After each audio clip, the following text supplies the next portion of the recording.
Well, week 5 of our 12-week season, and it's 1 week at a time, and this was a really tough football game.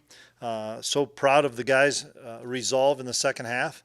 We got off to a great start in the first half, did a lot of the things that we had tried to do and planned to do, and get some explosive plays and get up a touchdown. It probably hurt us that we didn't capitalize on a couple of those possessions and get touchdowns. We only got field goals, but they went for it on 4th and 1 at their own 40, I think.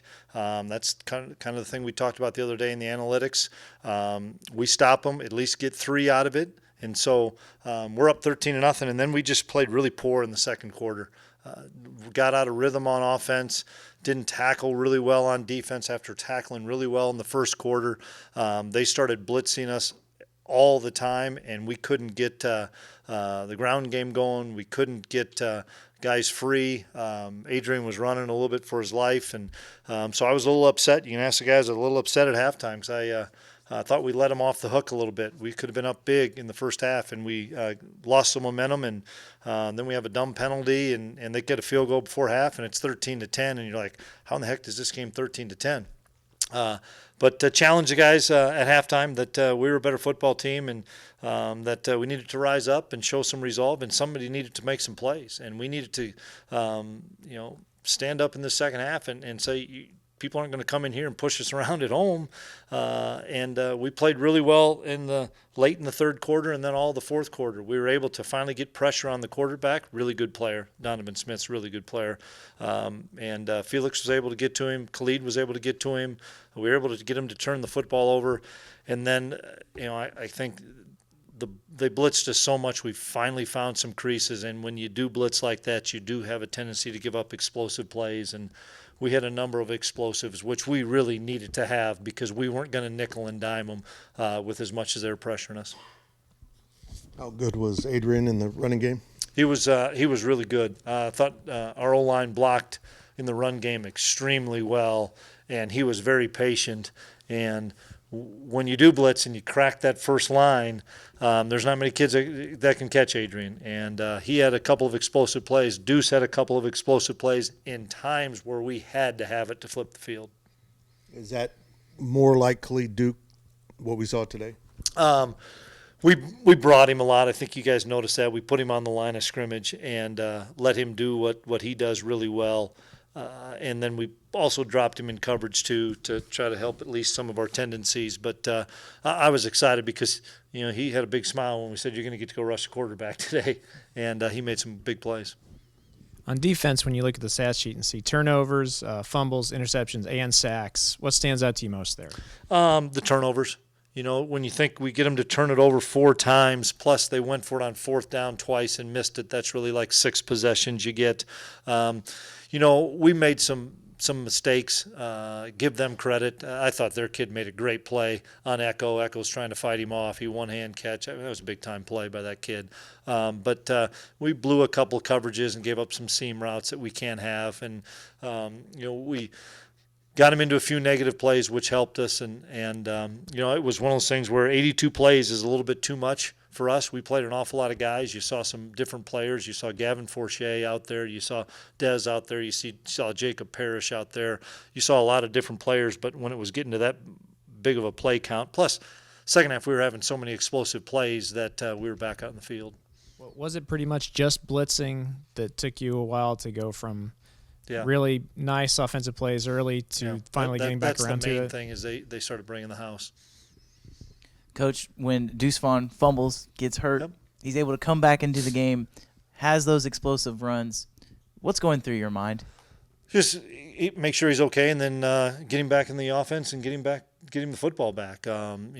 We've talked about it. Having those 2 kids in the backfield is a nightmare for defenses because they both are home run hitters. They're not, get 6 or 7 and that's it. Both those guys, and it's hard to defend us, and we need to find ways when people are pressuring us that much to try to hit the home run on a pass play too. We just I don't know, we didn't do that, so we ended up sticking with a lot of quarterback run game.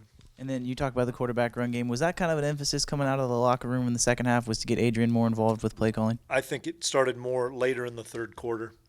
The first play of the game, we creased them on a big run, and then they changed their defense to that play.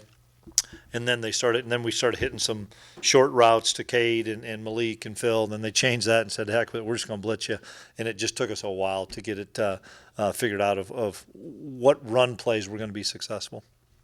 3 more sacks today for Felix, also stripped the fumble, which I think tied to school record. Just how well is he playing right now?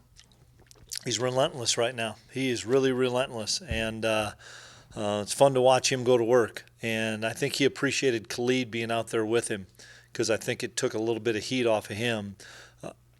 And when both those two kids are coming, sometimes we had them on opposite sides, sometimes we had them on the same side, and those two together are pretty dang good. Felt like Austin Moore had a heck of a game too. Yeah. What's he done for you guys this year? He's been great. He's just kind of a steady player, makes tackles, doesn't make mistakes. We knew we had to find a way to get him some plays off, and we've been pushing Gavin Forche from a rep standpoint in practice. He started out as a Sam backer. We moved him to Will backer late in fall camp, and feel like we finally have Gavin up to speed that he can play, whether it's 10, whether it's 20, whether it's 30 plays a game, and he's getting a lot better, and he's helping getting Austin some rest. Coach, after Adrian played so well in Norman, how great was it for you to see him play well here in front of the home crowd? I was excited for him, and it wasn't easy. This defense is big. They're physical. They run well. It's hard to sustain blocks on them, and I think him getting the explosive play got him into rhythm, and I was excited for him. It's the first time in school history you've had 2 players with back-to-back 100-yard performances, which is pretty incredible to think about. And are we just seeing the beginning? Is the Big 12 just seeing the beginning of maybe one of the top tandems in the league? Well, I didn't know that they had 171 and 170. That's a pretty good day that they had. And I know they had a good day last week. I didn't realize it was this. We rushed for 343 yards against a really good run defense, guys. These guys weren't letting anybody rush the football against them. And for us to be able to rush the ball that well, it's a credit to our offensive line, to the play calling, and those guys being patient in their runs and then not getting frustrated with things that weren't working. And then we found ways to get some explosive plays, and then they hit them. If I could just ask, from your vantage point, what did you see on Adrian's 69-yard run? When the play call came in, I was hoping we could get him to the second level, and then I saw the look, and they were pressuring, and once he got to the second level, I think it was just he and Deuce running together, and he can pick him up and lay him down. I think you guys all saw that he's got a second gear. Even on the one play that we got called back for holding, that was a big-time play, and he cut it back, split a couple of guys, and ran, and then unfortunately we had a holding call, and everybody wanted him to run again when he was scrambling out. The kid had just ran 80 yards, and I think he was just trying to get it dumped off. But no, he's a special talent.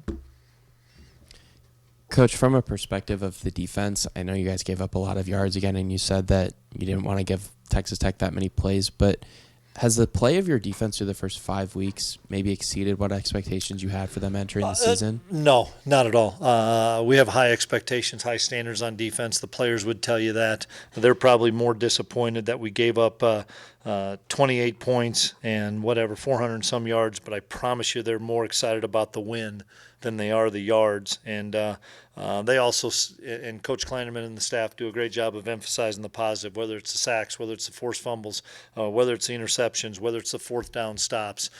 This was a team win, guys. It was an exceptional team win where offense picked up the defense picked up the offense. Chris Dennett came in and made some big kicks. It was a great team win.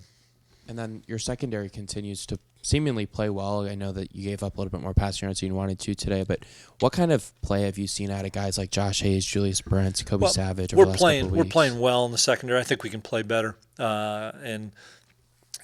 Make no mistake, that's a good offense, and we've faced really good passing offenses the last 2 weeks, and we're going to continue to face really good passing offenses. So we're going to be challenged every week in the secondary, and when you're getting pressure like we're getting with some of our guys, I think it's really impactful and really helps the secondary. But I'm pleased with the way we're playing in the secondary, and I think we can play better. Coach, at the end of the game, Julius Brents gets that interception. It was a long delay afterwards. Did you ever get any input from the officials on what that was about? I didn't. I didn't know if they thought there was an inadvertent whistle. I don't know what happened. And then the long conversation on their sideline, they don't give me any information on that. They just kept saying they're continuing to go to replay to see if it was an interception. And I thought it was pretty obvious that it was an interception, so it was taking longer. But even at that point, we needed to get a first down. They still had all their timeouts left, and we needed a big first down, and happy that we were able to get it so that we could get into the best formation in college or NFL or high school football victory. Did you ever get a chance to talk to Eli Huggins or KT Leviston about their injuries? No. On film, did you see that kind of accuracy from Donovan Smith that you saw today? At times, yeah, you bet. He's gaining more confidence as a quarterback, and they have some really good receivers, and I like their backs. They've got a really talented offense, and you can't pack everybody up to stop the run. They're too good at receiver, and you can't play everybody back. They're too good at running back. So it's a really good offense that's going to cause a lot of people a lot of problems. I've asked you this before, but how key is the cornerback play for this team to your overall defense? To the cornerback play, yeah. We need to be able to excuse me. I choked on some water.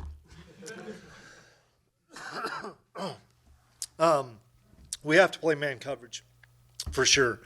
For our defense to be successful, we have to play man coverage, and we challenge those guys an awful lot by playing man coverage. And you got to understand you're going to give up some plays, but Echo gave up a big play and then came back and made a big time play. I think that was on a 4th down where he knocked the ball away. So you got to be fearless out there. When you give up a play, you just got to come back and be ready to play the next. Coach, defensively, you guys gave up the yards, but you turned the ball over a few times. How do you build on that? Use that going forward? We emphasize the heck out of it, getting the ball on the ground and interceptions, and bend but don't break at times. They're going to make plays. There's good offenses in this league, and you've got to find ways to get stops. Coach, big picture. You're 25th in the country. Oh, boy, here you don't. T. Scott. 25th in the country. The guys just want to go 1-0 each day. What did this team prove today? Great resolve today when things were starting off well and then had a lull, and very resilient group. We rose up, and like I told the guys, we got to empty the tank one more week before we get a break. And we're going to go play a really good Iowa State team in Ames, and we've got to put all our chips on for this week, and then we'll get a chance to get a rest.